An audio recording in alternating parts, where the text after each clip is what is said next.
ఆంధ్రప్రదేశ్లో కూల్ పాలిటిక్స్కి పెట్టింది పేరు తణుకు. విద్య వాణిజ్యపరంగా బాగా అభివృద్ధి చెందిన ప్రాంతం. ఇక్కడ రాజకీయం ఎప్పుడూ ఆసక్తికరంగా ఉంటుంది. టీడీపీకి మంచి పట్టు ఉన్న ప్రాంతం. వైసీపీ నుంచి మంత్రి కారుమూరి వెంకట నాగేశ్వరరావు బరిలో నిలవగా విపక్షాల పొత్తుల్లో భాగంగా సీటు టీడీపీ అభ్యర్థి ఆరిమిల్లి రాధాకృష్ణకు దక్కింది. సంక్షేమమే గెలిపిస్తుందని వైసీపీ ముందుకు వెళ్తోంది. స్వేచ్ఛాయుత వాతావరణాన్ని కల్పిస్తూ అభివృద్ధిని పరుగులు పెడతామనే అజెండాతో కూటమి ప్రచారాన్ని కొనసాగిస్తుంది. మరి తణుకులో గ్రౌండ్ రియాలిటీ ఎలా ఉంది? ప్రజలు ఎవరి ఎజెండాకు ఆకర్షితులవుతున్నారు? Big TV exclusive election survey పందెంకోళ్ళు 2 సర్వేలో వెల్లడైనటువంటి అంచనాలను ఇప్పుడు చూద్దాం.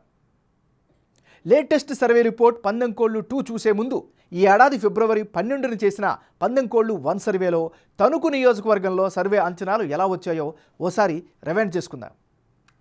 పందెంకోళ్ళు 1 సర్వే ప్రకారం తణుకు నియోజకవర్గంలో వైఎస్ఆర్ కాంగ్రెస్ పార్టీకి అనుకూలంగా 41% ఓటింగు, తెలుగుదేశం పార్టీ అభ్యర్థికి అనుకూలంగా 49% ఓట్లు వచ్చే ఛాన్స్ ఉన్నట్టుగా తెలిసింది. అదే సమయంలో అప్పట్లో ఇతరులకు 10% ఓట్లు వచ్చే అవకాశం ఉన్నట్లుగా వెల్లడైంది. ఎన్నికలు సమీపిస్తున్న వేళ మారుతున్న రాజకీయాల పరిస్థితుల నేపథ్యంలో అభ్యర్థుల ఖరారు తర్వాత కీలకమైన తణుకు నియోజకవర్గంలో పందెంకోళ్ళు 2 సర్వేలో భాగంగా వచ్చినటువంటి అంచనాలను ఇప్పుడు చూద్దాం. తణుకు నియోజకవర్గంలో ఇప్పటికిప్పుడు ఎన్నికలు జరిగితే వైఎస్ఆర్ కాంగ్రెస్ పార్టీకి అనుకూలంగా 41% ఓటింగు, తెలుగుదేశం పార్టీ అభ్యర్థికి అనుకూలంగా 55% ఓట్లు వచ్చే ఛాన్సెస్ కనిపిస్తున్నాయి. అదే సమయంలో ఇతరులకు 4% ఓట్లు వచ్చే అవకాశం ఉన్నట్లుగా లేటెస్ట్ సర్వేలో వెల్లడైంది. పందెంకోళ్ళు 1 సర్వేకు పందెంకోళ్ళు సర్వే 2 మధ్య జనం అభిప్రాయం ఎలా మారింది? వైసీపీ టీడీపీ అభ్యర్థుల్లో ఎవరికి ఎడ్జి పెరిగింది అన్నది ఇప్పుడు ఒకసారి బేరీజు వేసుకుందాం. తణుకు నియోజకవర్గంలో పందెంకోళ్ళు 1 సర్వేలో భాగంగా వైసీపీ అభ్యర్థి కారుమూరి నాగేశ్వరరావుకు 41% ఓటు షేర్ రాగా తాజా సర్వేలో అదే నంబర్ వచ్చే ఛాన్స్ ఉందని తెలుస్తోంది.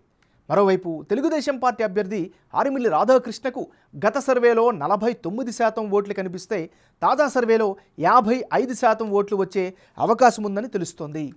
ఓటర్ మూడు టీడీపీ వైపు మరింతగా ఈ నియోజకవర్గంలో పెరిగినట్లు తాజా సర్వే రిపోర్ట్ ప్రకారం అర్థం చేసుకోవచ్చు. అలాగే ఇతరులకు గత సర్వేలో 10% ఓట్లు వస్తే తాజా సర్వేలో 4% పరిమితమయ్యే ఛాన్స్ ఉందని తెలుస్తోంది. మొత్తంగా తణుకు నియోజకవర్గంలో సానుకూల పవనాలు తెలుగుదేశం పార్టీ వైపే కనిపిస్తున్నాయి. 2 సర్వేల్లో తణుకు నియోజకవర్గంలో అభ్యర్థుల మధ్యన మారిన ఓట్ల శాతం, అందుకు గల కారణాలను ఇప్పుడు చూద్దాం. తణుకు నియోజకవర్గంలో టీడీపీ బలం గ్రాడ్యువల్గా పుంజుకుంటోంది. గ్రౌండ్లో ఆరిమిల్లి యాక్టివ్గా ఉండడం, ప్రజల్లో మమేకమవడం ఆయనకి కలిసొస్తోంది.